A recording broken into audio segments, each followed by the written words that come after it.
안녕하세요. 오늘도 찾아주셔서 감사합니다. 오늘은 서울특별시 용산구에 거주 중인 송숙현 할머니가 보내주신 사연입니다. 무슨 일이 있었는지 제보된 사연 바로 읽어드리겠습니다. 안녕하세요. 저는 세 아들을 키우고 이제 떡두꺼비 같은 손주들을 보며 노년을 보내고 있는 할머니입니다. 아내로, 엄마로, 그리고 이제는 할머니와 시어머니로 살아가고 있는 제 삶은 참 재미있기도 하지만 때로는 씁쓸하고 아픈 경험들도 많았어요. 하지만 그 속에서도 우리 자식들, 그리고 손주들이 잘 자라주는 모습을 보면 그만큼 행복하고 흐뭇한 일이 없답니다. 그 행복 덕분에 저도 제 삶을 포기할 수 없는 것 같아요.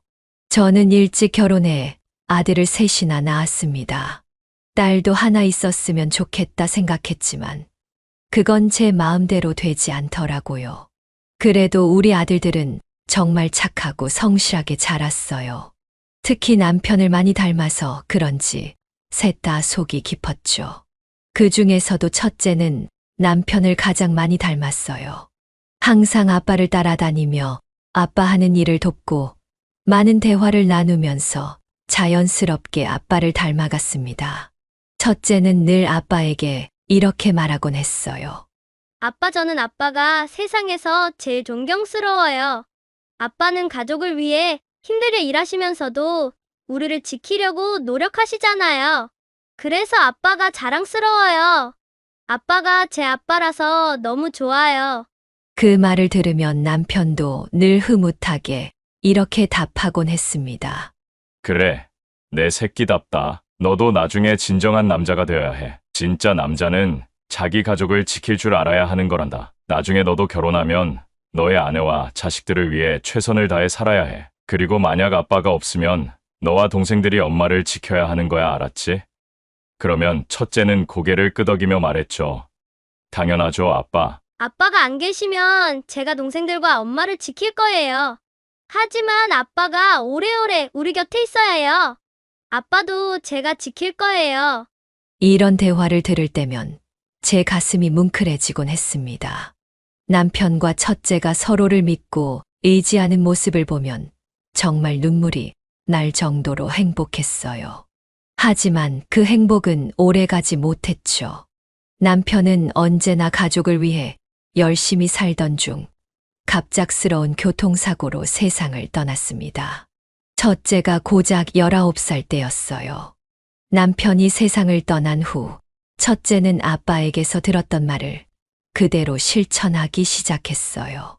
자처에서 가장의 역할을 맡았죠. 저에게는 남편 같은 존재가 되었고 동생들에게는 아빠처럼 든든한 존재가 되어 주었어요. 학업도 우수해서 반에서 항상 상위권에 들었던 아들이었지만 고등학교를 졸업하자마자 대학 진학을 포기하고 가정을 위해 바로 일을 시작했어요. 엄마, 저 대학은 나중에 갈 수도 있잖아요. 지금은 우리 집을 돕는 게 먼저인 것 같아요. 아들의 그 말에 저는 얼마나 가슴이 아팠는지 모릅니다. 어린 나이에 어른이 되어버린 우리 첫째는 저와 동생들을 위해 자신의 꿈을 잠시 미뤘던 거죠. 그때 저는 아들에게 눈물로 말했어요. 왜 대학을 안 가? 내가 너 대학 못 보낼까봐 그러니? 어떻게 해서든 보낼 거니까 제발 대학 가. 하지만 아들은 단호하게 말했죠.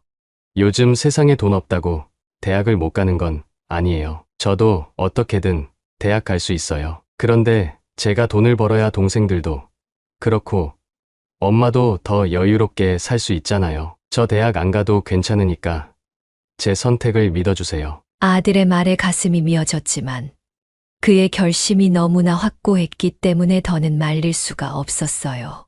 그 뒤로 아들은 바로 취업을 했고 벌어들이는 돈의 80%를 저에게 보내기 시작했어요. 자기 자신을 위해서는 거의 쓰지 않고 그마저도 동생들을 위해 쓰거나 저축을 하더라고요. 그것도 참 마음이 아팠어요. 그래서 한 번은 참다 못해 제가 아들에게 말했어요. 이 녀석아, 왜 이렇게까지? 엄마도 벌고 있잖아. 엄마 벌이로도 생활비는 충분하니까. 이제 그만해도 돼. 엄마가 마음이 너무 아파. 저는 울먹이면서 말했지만 겨우 20대 초반의 아들은 이렇게 답하더군요. 아니에요, 엄마. 제가 우리 동생들을 다 책임질 거예요. 제가 이 집안에서 첫째로 태어났으면 그 역할을 해야 하는 게 가장의 역할 아니겠어요? 아버지도 안 계시니까 제가 가장 역할, 장자 역할을 다 할게요. 아직은 제가 어려서 기술도 없고 돈도 많이 벌지 못하지만 더 열심히 해서 엄마 기쁘게 해드릴게요. 엄마 힘들지 않게 제가 진짜 잘할 테니까 힘내세요. 너도 아직 어리잖아. 그냥 네 또래 친구들처럼 살아. 나 때문에, 동생들 때문에 인생을 희생시키지 말고 젊은 날을 즐겨. 친구들이랑 술도 마시고 연애도 하고 그냥 즐기며 살아. 왜 이렇게 빨리 어른이 되어야 하니? 엄마가 더 열심히 일해서 동생들 먹여 살릴 수 있어. 그러니 그런 생각은 하지 마. 하지만 아들은 고개를 저으며 말했어요. 아니에요, 엄마. 저는 이게 좋아요. 우리 가족이 행복한 게 제 행복이에요. 저한테 미안해하지 마세요. 그냥 첫째가 있어서 든든하구나. 그렇게만 생각해 주세요. 그게 저희 기쁨이에요. 그래. 우리 혁재가 언제 이렇게 컸을까? 정말 든든하다. 세상에서 가장 든든한 첫째야. 부족한 부모 밑에서 이렇게 훌륭하게 자라줘서 정말 고맙다. 기특하다. 내 새끼. 아들은 정말이지 효자 중에 효자였어요. 그리고 동생들에게는 무서운 아빠 같으면서도 한편으로는 친구 같은 형이었죠. 동생들을 엄하게 대하면서도 그들을 항상 보호해 주었어요. 한 번은 셋째가 고등학생 신분으로 담배를 핀 적이 있었어요. 그때 큰아들이 얼마나 화를 냈는지 처음 보는 광경이었어요. 큰아들은 동생들에게 엄격한 면이 있었지만 그럼에도 항상 차분하게 이야기하는 성격이었어요. 그래서 제가 큰아들이 화를 내거나 흥분하는 모습을 본 적은 거의 없었죠. 하지만 그날만큼은 달랐습니다. 셋째의 가방에서 담배를 발견한 순간 큰아들은 어디선가 회초리를 들고 와서는 셋째의 종아리를 피멍이 들 정도로 매섭게 때렸어요. 너 아빠 없는 집이라 티내고 싶은 거냐? 어디서 그렇게 못된 걸 배워서 그딴 짓을 하고 있어? 내가 엄마 가슴에 대못 박는 짓 하는 건 용서 안 한다고 누누이 얘기했잖아. 아빠가 없는 만큼 더 잘 살아야지. 네가 이러면 내가 어떻게 동생이라고 너를 믿고 살겠어? 큰아들의 목소리는 그날따라 유난히 무겁고 강하게 울렸어요. 셋째는 처음 보는 형의 그 무서운 모습에 거의 얼어붙은 채 담배를 버리고 눈물까지 글썽이며 떨고 있었습니다. 한참을 맞은 뒤 셋째는 결국 울음을 터뜨리며 말했죠. 형, 정말 미안해. 그냥 한번 해본 거야. 친구들이 다 담배를 피우길래 나도 궁금해서 호기심에 한번 펴본 거라고. 다시는 안 그럴게. 제발 한 번만 용서해줘. 셋째의 울먹이는 모습을 보고서야 큰아들은 마음을 조금 풀었는지 잠시 한숨을 쉬며 다독였습니다. 그래, 호기심에 그럴 수 있지. 네 말도 맞아. 하지만 그 호기심이 나중에 습관이 되면 큰일 나는 거야. 담배가 얼마나 중독성이 강한데 그거 모르지? 다시는 그런 생각조차 하지 마. 엄마를 위해서도 그렇고 너 자신을 위해서도 그만둬야 해. 명진아, 내가 이렇게 화낸 건 너를 사랑해서야. 우리가 엄마를 기쁘게 해주는 것도 중요하지만 우리 스스로도 정신 차리고 잘 살아야 엄마가 더 행복해질 수 있어. 그게 진짜 효도야. 앞으로 나쁜 짓 절대 하지 마라. 알겠지? 셋째는 눈물을 닦으며 고개를 끄덕였어요. 알았어. 형, 다시는 안 그럴게. 정말 형 실망시키지 않고 엄마도 걱정 안 시킬게. 그 말을 들은 큰아들은 한숨을 쉬며 미소를 지었죠. 그래. 이젠 정말 내 동생답다. 오늘은 내가 치킨 사줄게. 가서 종아리에 약 바르고 와라. 큰아들은 이렇게 가장으로서의 역할을 톡톡히 해내고 있었어요. 남편을 잃고 힘들었던 제게 큰아들은 진정한 버팀목이었죠. 큰아들이 있었기에 저는 두 아들 걱정 없이 그저 이 아이들이 잘 크기만을 바랄 수 있었습니다. 세 아들 모두 건강하고 똑바르게 자라면서 어느덧 장성했을 무렵 첫째가 연애에는 전혀 관심이 없는 듯 보였어요. 둘째와 셋째는 어릴 때부터 여자친구도 곧잘 사귀고 가끔은 집에도 데려와 인사시켰는데 첫째는 그랬던 적이 단 한 번도 없었습니다. 그래서 첫째가 결혼 생각은 있는지 슬슬 걱정이 되던 찰나 첫째가 30살이 되었을 때 드디어 여자친구를 데리고 왔습니다. 그날 첫째는 한 손에 꽃다발을 들고 한 손엔 사랑스러운 여자친구의 손을 잡고 문을 열고 들어왔죠. 엄마 여자친구를 소개시켜 드릴게요. 제가 정말 결혼하고 싶은 사람이에요. 저는 그 말을 듣자마자 기쁨이 솟구쳤습니다. 드디어 이 녀석도 장가를 가는구나. 물론 단순히 첫째가 결혼한다고 해서 무조건 기뻤던 건 아니었어요. 제가 정말 기뻤던 이유는 첫째가 데리고 온 여자가 마음에 쏙 들었기 때문이었습니다. 첫 인사부터 싹싹하고 밝게 웃으며 저와 남편에게 다가오는 모습이 정말 보기 좋았어요.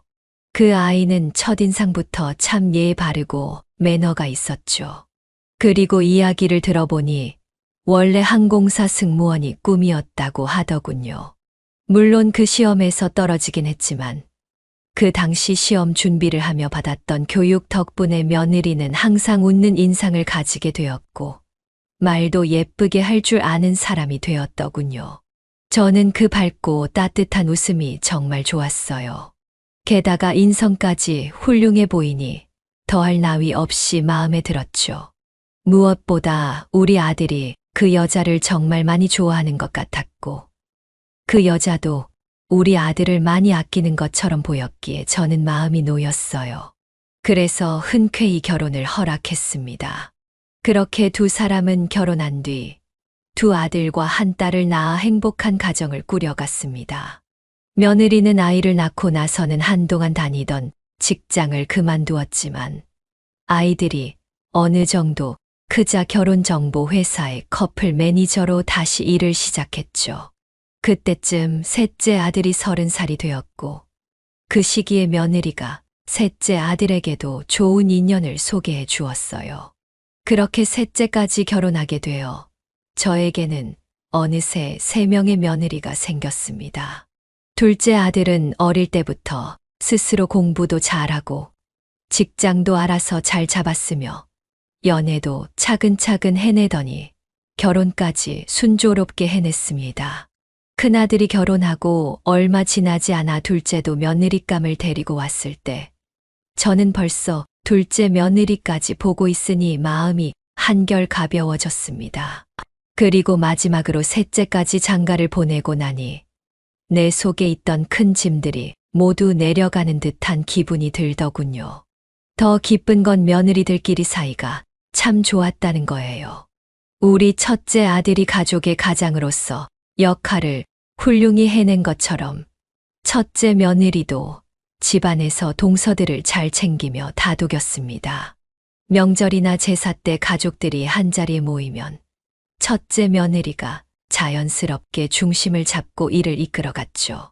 동서 전 부칠 때는 모양이 흐트러지지 않게 계란물을 살짝 입혀야 해요. 그리고 기름도 자주 부어줘야 하죠. 제사 음식은 이렇게 놓으면 안 돼요. 위치가 다 정해져 있으니까 다시 한번 맞춰볼까요? 우리가 어머님께 잘해야 해요. 어머님은 남편들 셋을 키우느라 얼마나 고생을 많이 하셨겠어요. 저도 아이들을 키워보니까 한 명 키우는 것도 정말 힘들더라고요. 그런데 어머님은 아들 셋을 혼자서 키워내셨으니 정말 대단하신 거예요. 그러니까 우리가 어머님께 효도해야죠. 첫째 며느리는 늘 이렇게 동서들에게 조언하면서 우리 가족을 이끌어 나갔습니다. 그 모습을 보고 있으면 정말 흐뭇하고 감사한 마음이 들었죠. 첫째 아들과 며느리를 볼 때마다 든든한 기분이 들었어요. 첫째 아가는 정말 내가 가르치지 않아도 모든 걸 척척 잘 해내는구나. 참 대견하다. 사돈댁에서 정말 잘 키우셨구나. 라고 제가 말하면 며느리는 웃으며 대답했죠. 제가 원래 호기심이 많아서 이것저것 배우고 싶어 했어요. 명절 때도 엄마가 하시는 거 도와드리면서 자연스럽게 배웠죠. 이렇게 우리 가족은 늘 화목했고 아들들도 며느리들도 각자의 가정에 충실하면서도 저에게도 정말 잘해 주었습니다. 그렇게 모두가 행복하게 잘 지내고 있었습니다. 특히나 우리 첫째 아들이 이렇게 똑부러진 아내를 만나게 된 것이 정말 고맙고 좋았습니다. 항상 첫째 아들을 보면 마음이 많이 아팠었는데 이제는 혼자서 그 모든 짐을 지지 않고 며느리와 함께 나누며 살아가고 있었고 장성한 두 동생들도 서로 잘 맞는 아내들을 만나 형제들끼리 의지하며 지내는 모습이 얼마나 보기 좋았는지 모릅니다. 부모로서 이런 축복이 또 어디 있을까 싶을 정도였죠. 하지만 이 행복을 와장창 깨뜨려 버린 사건이 발생하게 되었어요. 어느 날 갑자기 첫째 아들이 며칠째 전화를 받지 않는 겁니다. 평소에는 제가 전화하지 않아도 하루에 한 번씩은 꼭 먼저 전화를 해오던 아들이었는데 며칠째 아무 연락이 없어 걱정이 됐어요. 그래서 제가 먼저 전화를 했는데도 받질 않더군요. 이 상태가 일주일이나 계속되자 저는 걱정스러운 마음에 며느리에게 전화를 걸었습니다. 혁재가 왜 일주일째 연락이 없니? 평소에는 꼬박꼬박 전화하던 애가 전화를 안 하고 내가 해도 안 받아서 말이야. 무슨 일 있는 거야? 그러자 며느리가 이렇게 대답하더군요. 아, 어머님께 말씀 안 드렸구나. 남편 지금 미국으로 출장 갔어요. 출장? 아니, 출장을 가면 가는 길에 말을 해줬을 텐데. 그리고 요즘은 외국에 나가도 잘만 통화가 되지 않니? 대체 왜 연락이 안 되는 거야? 저도 잘 모르겠어요, 어머님. 저도 연락이 안 돼서 기다리고 있는 중이에요. 그이랑 연락 닿으면 바로 어머님께 연락드리라고 할게요. 조금만 기다려주세요. 저는 아무리 기다려도 아들의 연락이 없어서 너무나 걱정이 되기 시작했어요. 출장을 가는 길에 무슨 사고가 난 건 아닌지, 혹시 외국에서 무슨 봉변을 당한 건 아닌지 수만 가지 생각이 머리를 스쳤습니다. 그래서 이번엔 아예 직접 며느리를 만나서 상황을 알아보고자 반찬을 여러 개 준비해서 첫째 집으로 향했어요. 그런데 그곳에서 정말 충격적인 사실을 마주하게 되었습니다.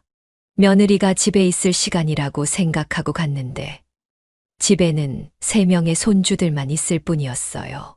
아이들이 아직 어리진 않았지만 그래도 아이들만 집에 남겨두고 며느리가 어디 간 걸 보고 무슨 일이 있는 건 아닌가 싶었습니다. 그래서 큰 손주에게 물었죠. 너희들 왜 집에 너희끼리만 있어? 엄마는 어디 갔어? 동생들이랑 밥은 먹은 거니? 12살 된 큰 손주는 우리 큰아들을 닮아서 듬직한 아이였어요. 평소에도 아들 부부가 맞벌이를 했기 때문에 큰 손주가 엄마 아빠가 없을 때면 스스로 밥을 차려 먹고 동생들을 챙기며 장남 역할을 톡톡히 해왔죠.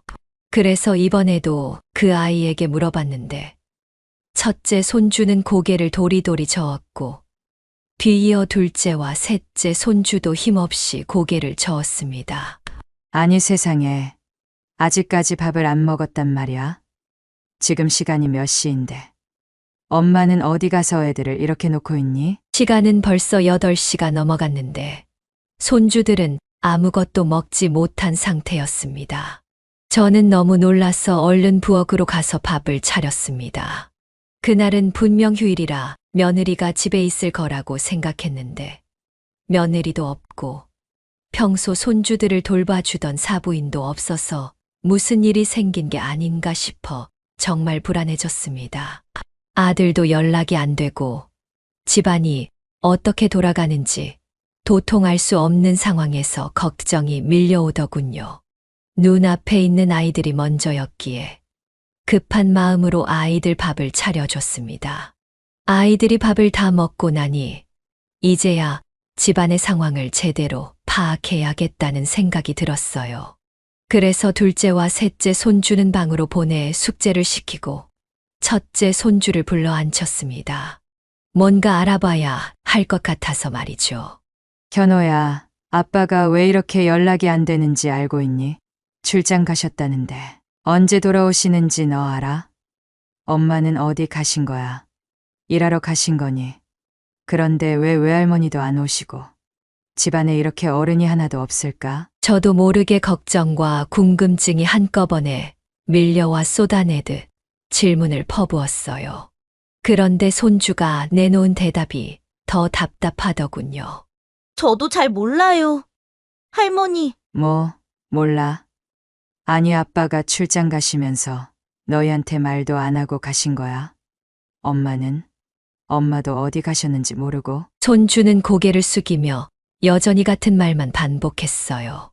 저도 몰라요, 할머니. 이 집안이 도대체 어떻게 돌아가고 있는 건지 그제야 심각한 걱정이 몰려왔어요. 내가 알지 못했던 무언가가 분명히 이 집안에서 일어나고 있는 것 같은데 아이들도 아무것도 모른다니 속이 타들어가는 것 같았죠. 그래도 손주에게 더 답답함을 내비칠 수는 없어서 이렇게 말했어요. 그래, 현호야. 넌 모를 수 있지. 그런데 할머니는 아빠랑 연락이 안 되니까 정말 너무 걱정이 되는구나. 너희 아빠랑 통화한 적은 없었니? 나한테는 연락 안 하더라도 너희한테는 할 줄 알았는데 이 할머니 속이 정말 타들어간다. 한숨을 쉬며 답답한 마음을 얘기했어요. 그런데 그 말을 하는 도중에 갑자기 눈물이 나더군요. 이 집안에서 무슨 일이 벌어지고 있는지 알 수 없다는 그 막막함, 그리고 아들이 연락조차 되지 않는다는 현실에 대한 걱정이 한꺼번에 밀려와서 결국 아이들 앞에서 눈물을 보이고 말았죠.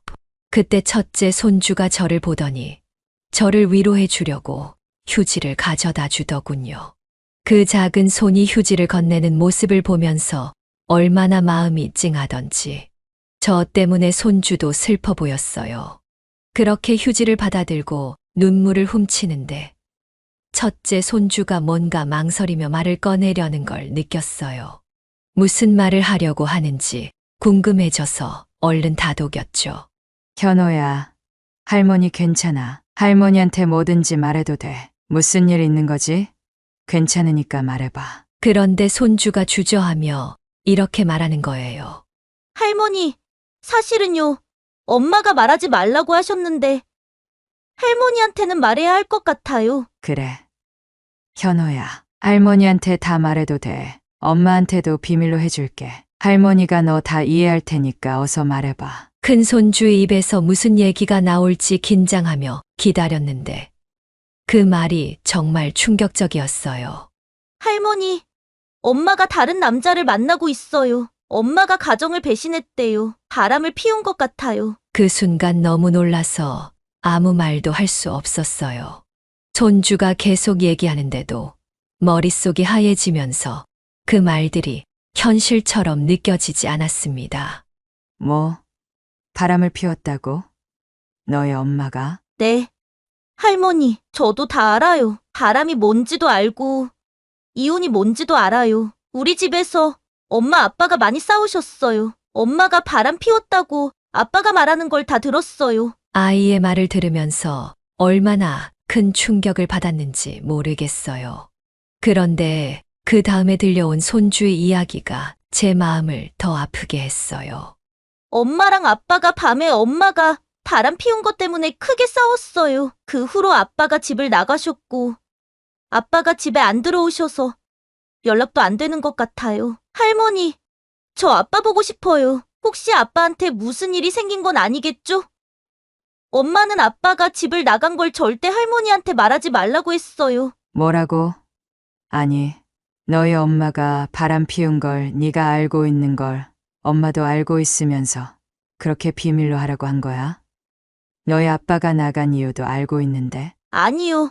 할머니, 엄마는 제가 그 싸움 내용을 다 알고 있는 줄 몰라요. 저는 그냥 방에서 밤늦게 둘이 싸우는 소리를 다 들었을 뿐이에요. 엄마한테는 아무 말도 안 했어요. 그런데 엄마가 저한테 아빠가 출장 갔다고 말하면서 할머니한테는 비밀로 하라고 했어요. 아빠가 집에 없다고 말하지 말라고 하셨어요. 다 비밀로 하래요. 저는 너무 놀라서 어떻게 받아들여야 할지 순간 멍해졌어요. 얘는 대체 무슨 생각을 하는 거야? 싶었죠. 하지만 손주가 울먹이며 말하는 모습을 보니 너무나 안쓰러웠어요. 괜찮아, 현호야. 다 괜찮을 거야. 이리 와, 할머니가 안아줄게. 저는 울먹이는 큰 손주를 꼭 안아주며 위로했어요. 그리고 이 사태를 이렇게 만든 며느리를 용서할 수 없다는 생각이 들었죠. 거짓말로 저를 속인 며느리에게 큰 분노가 일었고, 도대체 우리 아들을 어디서 찾아야 할지 고민이 깊어졌어요. 하지만 아이들을 혼자 둘 수는 없어서 며느리가 집에 돌아올 때까지 기다리기로 했습니다. 그 시간이 얼마나 길게 느껴졌는지 몰라요. 기다리면서 여러 가지 생각이 머릿속을 떠돌았죠. 당장 이 사실을 며느리에게 따져야 할지, 아니면 모른 척 하다가 나중에 단단히 복수할지 갈피를 잡을 수가 없었어요. 그러다가 성급하게 행동하지 말자는 생각이 들어 일단은 모른 척하고 상황을 지켜보기로 결심했죠. 며느리를 기다리며 그 다짐을 굳게 마음속에 새겼어요. 예상대로 며느리가 집에 돌아왔을 때 저를 보고 깜짝 놀라며 당황하는 모습이 보였죠. 그 모습에서 뭔가를 숨기고 있다는 게 더 확실하게 느껴졌습니다. 어머니, 언제 오셨어요? 갑자기 여긴 무슨 일이세요? 몇 시간 전에 왔다. 애들 아빠가 걱정돼서 너희가 어떻게 지내는지 궁금해서 와봤는데 넌 없고 애들만 있더구나. 그래서 내가 밥 차려주고 씻기고 재웠다. 그런데 너는 애들을 혼자 두고 이 시간까지 어딜 그렇게 다녀온 거냐? 아, 그게요. 회사에서 잠깐 문제가 생겨서 회원들과 해결하느라 좀 늦어졌어요. 죄송해요, 어머님. 걱정 많이 하셨죠? 저한테 전화라도 하시지. 그러셨어요. 굳이 전화까지 할 필요 있니? 네가 알아서 들어올 줄 알았고 애들이 밥도 못 먹은 게 걱정돼서 내가 차려줬으니 됐다. 너도 일 보고 오느라 피곤할 텐데 얼른 쉬어라. 난 이만 가볼게. 어머님 벌써 가시게요? 오늘 밤도 늦었는데 주무시고 가세요. 내일 제가 모셔다 드릴게요. 오늘이 토요일이라 내일은 일 없으니까 오전에 모셔다 드리면 될 것 같아요. 됐다. 그냥 갈게. 얼른 쉬어라. 저는 며느리의 얄팍한 거짓말에 더 이상 상의할 필요도 느끼지 않고 그저 아이들만 혼자 두고 밤늦게까지 집을 비운 것에 대해서만 언급한 채 곧바로 집으로 돌아가려고 했습니다. 아무것도 모르는 척 뻔뻔하게 행동하는 며느리의 얼굴을 보니 화가 치밀어 올랐지만 꾹 참았어요. 그런데 정말 놀라운 건 며느리가 끝까지 태연하게 굴었다는 거예요. 제가 집을 나가려고 하는 순간 갑자기 큰아들 이야기를 꺼내더군요. 아, 어머님, 그이 걱정돼서 오셨다고 하셨죠? 아까 그이한테 연락이 왔어요. 뭐 연락이 왔다고? 정말이야? 네, 출장 중인데 시차 적응하느라 좀 힘들었던 모양이에요. 계속 일하느라 연락하려고 할 때는 한국은 밤이었고 또 그이도 여기 시간에 맞춰 연락하려다 피곤해서 잠들었다고 하더라고요. 그래서 연락을 못 드렸다고 하니 조금만 더 기다려보세요. 곧 연락드릴 거라고 했어요. 저는 순간 어이없어졌어요. 어쩜 저렇게 거짓말을 아무렇지도 않게 할 수 있나 싶어서요. 그 배짱이 참 대단하다는 생각마저 들 정도였어요. 하지만 그 자리에서 제 감정을 모두 드러내진 않았습니다. 우선 손주가 말한 것이 사실인지 더 확인해야 했고, 만약 사실이라면 그때 가서 제대로 혼을 내주기로 마음먹었어요. 그래? 그거 참 다행이구나. 알았어. 기다리마. 저는 그렇게 짧게 대답하고 집을 나왔습니다. 그 다음 날 마음을 굳게 먹고 아들에게 문자를 보냈어요. 그동안 수십 번 문자를 보냈지만 답이 없었기에 이번에도 답장이 올까 싶었지만 며느리의 외도 사실을 확인해야 했고 아들과 꼭 연락이 닿기를 바라는 마음으로 다시 문자를 보냈습니다. 아들아, 엄마가 다 알았다. 네 마누라가 바람 피운 거 다 알아. 그래서 너 집 나간 거 맞지? 이제는 내가 다 아니까 연락해라. 네가 얼마나 힘든지 나도 알아. 우리 현명하게 대처하자. 이렇게 도망간다고 해결될 일은 아무것도 없다. 엄마는 하루도 편히 잠을 못 자고 있다. 더 이상 내 마음 아프게 하지 말고 빨리 연락해라. 안 그럼 내가 네 마누라 회사에 가서 큰일 저지를 거야. 정말 무슨 짓을 할지 나도 모르니까 제발 연락해라. 네가 없으니 엄마는 하루하루가 너무 힘들다. 엄마가 잘못되는 꼴 보고 싶지 않으면 당장 연락 줘. 저는 굳은 마음으로 아들에게 긴 문자를 보냈습니다. 다행히도 제 간절한 마음이 아들에게 전해졌는지 반나절도 되지 않아 아들에게서 전화가 왔어요. 오랜만에 온 아들의 연락에 저는 너무 고마웠습니다. 엄마, 저예요. 많이 걱정하셨죠? 저 잘 지내고 있어요. 이놈아, 너 대체 어디야? 어딘데 이제서야 연락하는 거야? 한국에 있는 거야? 아니면 외국에 간 거야? 도대체 어디서 뭐 하고 있는 거야? 밥은 잘 먹고 있니? 엄마, 저 잘 있었어요. 엄마가 걱정하느라 편히 못 계셨죠? 죄송해요. 저 때문에 괜히 걱정 끼쳐드려서 정말 불효자네요. 저 한국에 있어요. 그냥 섬에 와 있어요. 섬에까지 간 거야? 거기서 뭐 하고 있는 거니? 혼자서? 그냥 마음 정리 좀 하려고 왔는데 도저히 안 되네요. 엄마, 저 정말 너무 힘들어요. 앞으로 어떻게 해야 할지 모르겠어요. 너무 힘들어요. 아들은 그동안 제 아버지가 돌아가셨을 때만 잠깐 눈물을 보였을 뿐 평소에는 감정을 잘 드러내지 않는 아이였어요. 그런데 이번에 저와 통화를 하면서는 그 자리에서 펑펑 울더군요. 그 목소리를 듣고 있자니 제 마음이 얼마나 아프던지요. 이놈아, 괜찮아. 다 괜찮아. 일단 얼른 와라. 아니면 내가 갈까? 엄마랑 얘기 좀 하자. 아니에요. 엄마, 제가 갈게요. 여기 멀어요. 어차피 저도 서울로 올라가려고 했으니까 내일 아침에 일찍 출발해서 엄마한테 갈게요. 집에서 기다려주세요. 아들은 내일 아침 일찍 오겠다고 말하고 전화를 끊었어요. 저는 아들이 오는 길에 혹시 정신이 나가 사고라도 나지 않을까 걱정이 앞섰습니다. 그래서 그날 밤 조마조마한 마음으로 아들을 기다렸어요. 다행히도 다음날 오후 4시쯤 아들은 무사히 집에 도착했어요. 그런데 얼굴을 보니 그동안 마음고생을 얼마나 많이 했는지 살이 쏙 빠져서 반쪽이 되어 있었죠. 그래도 무사히 왔다는 것만으로도 안도하며 아들을 집 안으로 데리고 들어와 그동안 있었던 일을 들어봤습니다. 엄마, 저는 사실 어떻게든 가정을 지키고 싶었어요. 이혼은 피하고 싶어서 와이프한테 제발 그 남자랑 헤어지라고 사정까지 했어요. 정말 손까지 빌면서 애원했어요. 뭐라고? 그런 바람 피운 게 사실이란 말이야?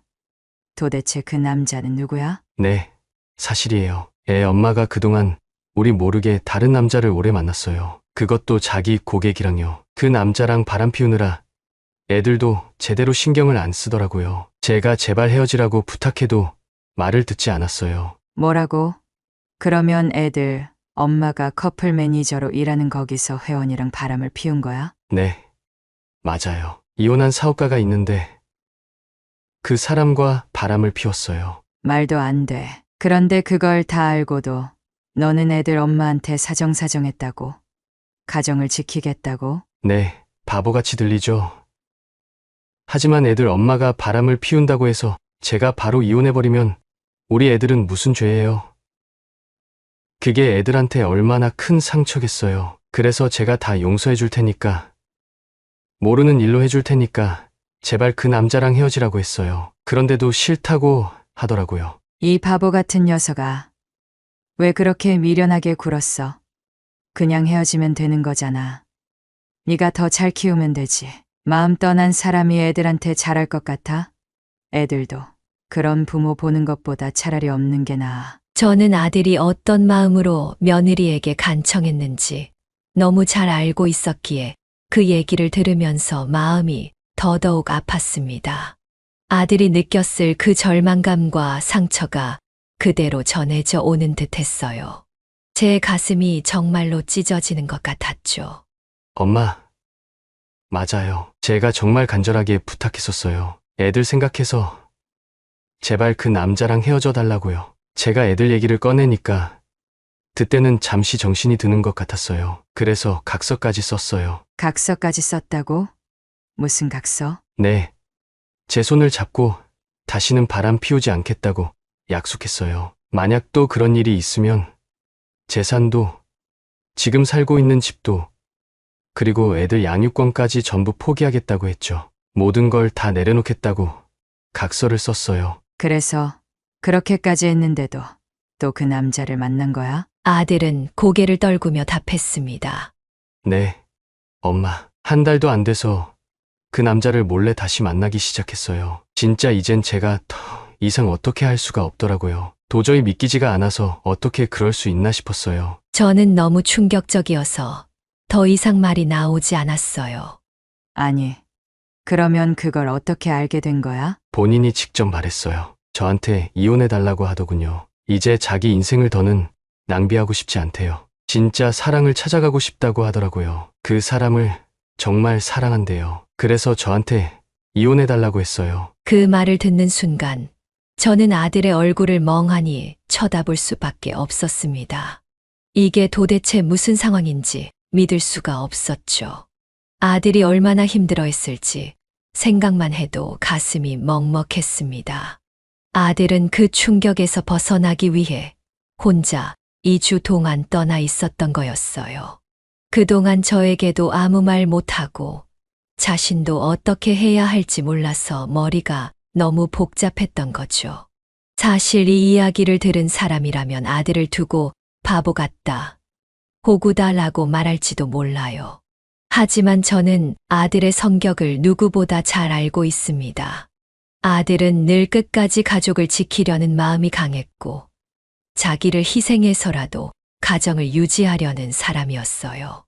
그런 아들의 성격을 알기에 저는 그가 왜 그런 선택을 했는지 이해할 수 있었습니다. 그리고 그 사실이 더 저를 아프게 만들었어요. 하지만 이 상황을 저 혼자서는 해결할 수 없겠다는 생각이 들었습니다. 첫째 아들과 저만의 힘으로는 도저히 감당할 수 없을 것 같았어요. 그래서 둘째 아들 부부와 셋째 아들 부부까지 모두 불러서 이 상황을 알리기로 했습니다. 집안의 문제이기도 했고, 이제는 함께 해결해야 할 문제라고 느꼈기 때문이죠. 모두 모인 자리에서 저는 그동안의 상황을 설명했습니다. 너희 형수가 그러니까 큰 며느리가 바람을 피웠단다. 그 사람이랑 오래 만난 것 같아. 자기 회원 중에 돈 많은 남자랑 바람이 나서 지금 이혼해 달라고 한단다. 이 말을 듣자마자 모두가 충격에 빠졌습니다. 첫째 며느리가 바람을 피웠다는 사실도 믿기지 않았지만 이혼까지 요구했다는 사실에 더 놀란 거죠. 특히나 둘째 며느리는 배신감을 크게 느끼는 듯했어요. 평소에 첫째 며느리와 더 가깝게 지내왔던 터라 이 일이 더 크게 다가온 것 같았습니다. 둘째 며느리는 원래 성격이 확실한 것을 좋아하고 똑부러지는 면이 있었던 사람이라 그 배신감이 더 컸던 것 같아요. 어머님, 정말 믿을 수가 없어요. 형님이 그럴 분이 아니라고 생각했는데 어떻게 그런 짓을 할 수 있죠? 우리 시숙님한테 어떻게 그렇게 배신을 할 수가 있죠? 둘째 며느리는 점점 더 화가 나는 듯했어요. 제가 형님을 정말 용서할 수 없어요. 우리 시숙님이 얼마나 착하고 가족을 위해 얼마나 헌신했는지 저는 다 알아요. 시숙님이 힘들 때도 저희를 얼마나 도와주셨는지 알고 있는데 그런 분에게 배신을 하다니 제가 형님을 가만두지 않겠어요. 복수해 드릴게요. 둘째 며느리는 이렇게 말하고는 정말로 뭔가 결심한 듯한 얼굴을 하고 있었어요. 그리고 며칠 뒤 우리가 모두 깜짝 놀랄 만한 소식이 들려왔습니다. 바로 그 사건은 둘째 며느리가 첫째 며느리의 회사에 직접 찾아가 소란을 피운 일이었습니다. 둘째 며느리는 그날의 상황을 핸드폰으로 모두 녹음했고 그 녹음을 저희에게 들려주었죠. 상황은 이랬습니다.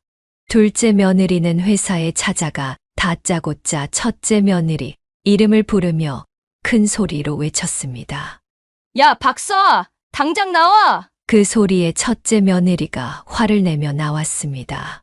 뭐? 박서아라고? 동서 미쳤어? 나한테 형님이라고도 부르지도 않고 이게 무슨 무례한 짓이야. 그래, 미쳤다. 뭐 어쩔 건데? 여기 다들 보세요.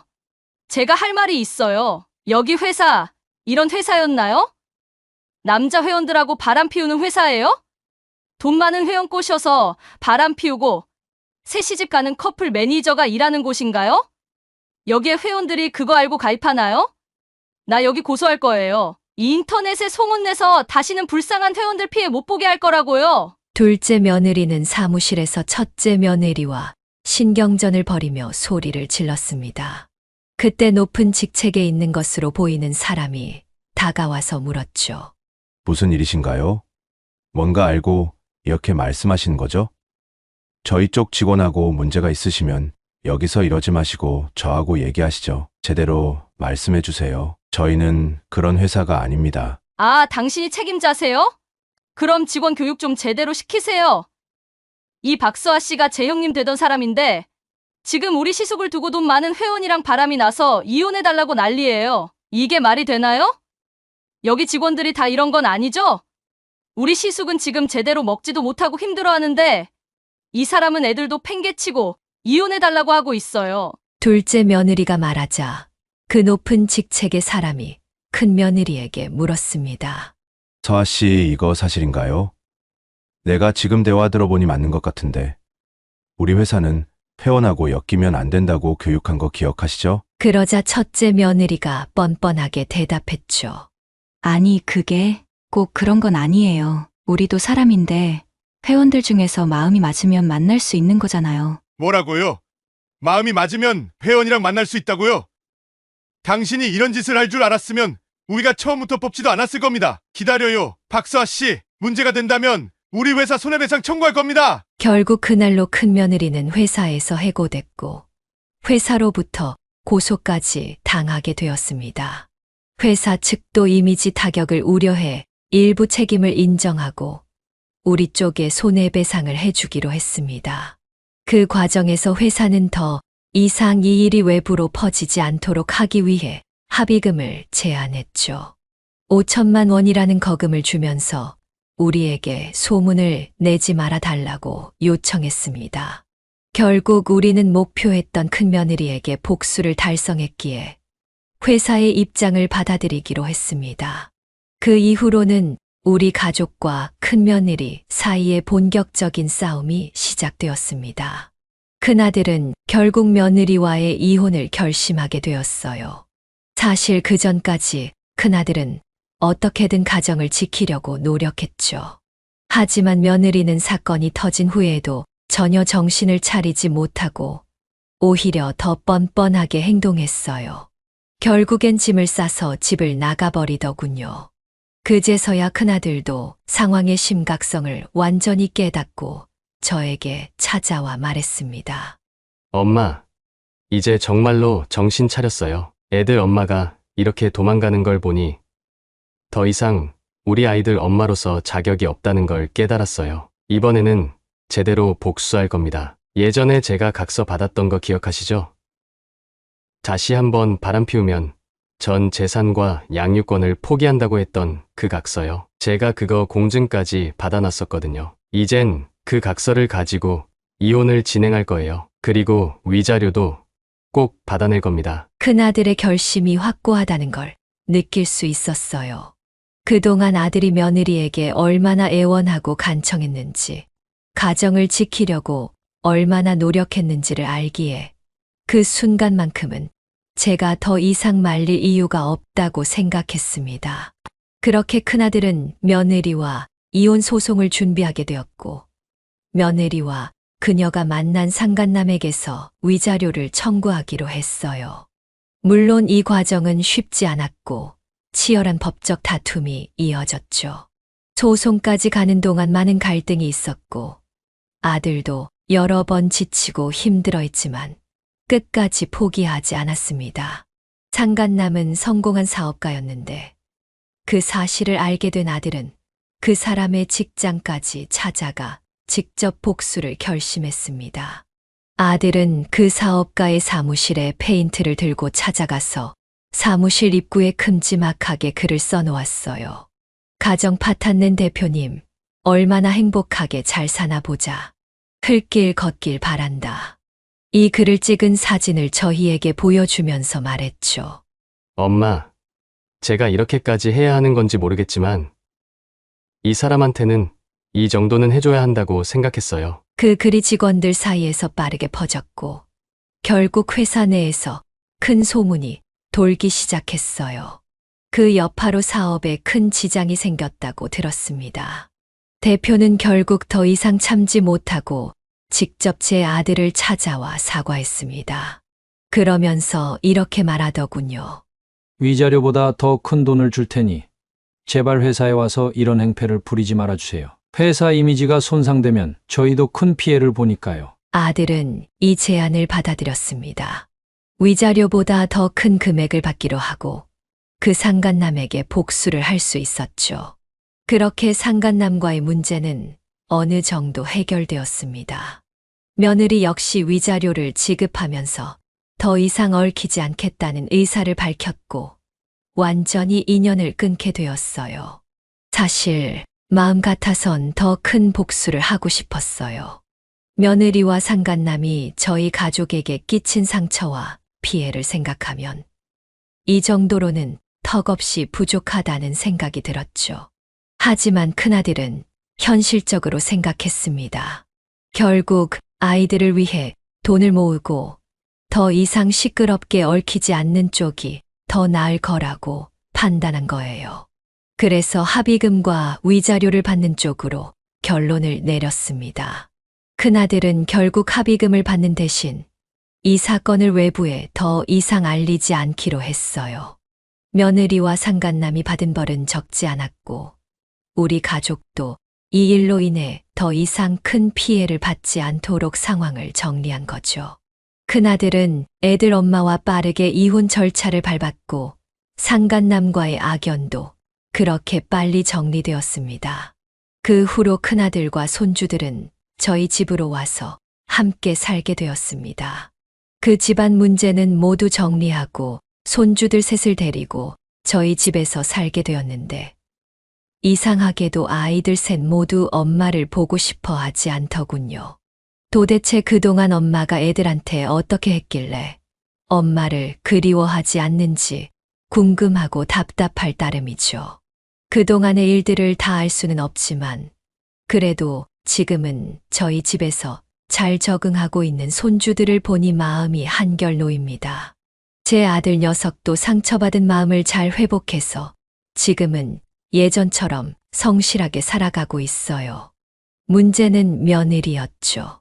큰 며느리는 그 돈 많은 사업가와 함께 떵떵거리며 잘 살 것처럼 보였는데 얼마 지나지 않아 그 사람에게 버림받았는지 제 아들에게 다시 연락을 했다는 이야기를 들었어요. 그런데 아들은 그 전화를 받지도 않고 아예 차단을 해버리더군요. 결국 며느리는 저희 집까지 찾아왔습니다. 그녀가 와서 한 말이 정말 어처구니가 없었어요.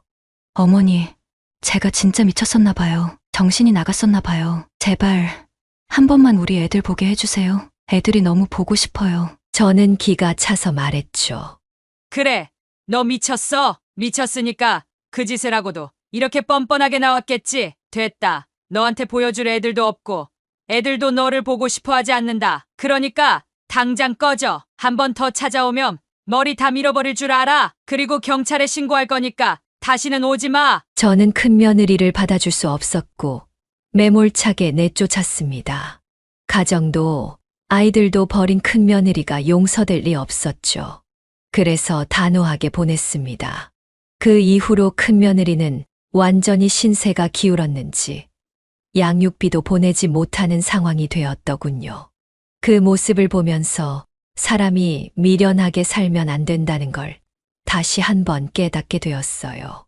둘째와 셋째는 수시로 저희 집에 오거나 형과 연락을 주고받으며 조카들을 데리고 놀러 가기도 하고 가족 여행도 다니고 있습니다. 살면서 큰형에게 받았던 은혜를 이제는 둘째와 셋째가 자기 아내들과 함께 갚으며 사는 모습을 보니 참 흐뭇하더군요. 이런 게 바로 가족이 아닌가 싶습니다. 가족만큼 중요한 존재는 없다는 생각이 들었어요. 여러분도 아시다시피 가족은 우리 삶에서 가장 소중한 사람들이잖아요. 그러니 부디 여러분의 가정과 가족들이 끝까지 행복하게 지켜지기를 바랍니다. 저도 여러분을 응원할 테니 우리 아이들도 앞으로는 행복한 길만 걸어갈 수 있도록 응원해 주세요. 긴 이야기를 들어주셔서 정말 감사합니다. 여기까지가 송숙현 할머니의 사연인데요. 여러분은 어떻게 들으셨나요? 이 사연은 송숙현 할머니가 보내주신 사연으로 사연자님의 입장에서 작성되어서 송숙현 할머니님께 유리하게 작성되었을 수도 있습니다. 같이 댓글로 의견 나누어 보았으면 합니다. 송숙현 할머니의 사연 영상이 주는 교훈이 유익하시다면 좋아요와 구독, 그리고 다른 지인에게 공유 부탁드리며 저는 그럼 다음 사연에서 뵙겠습니다.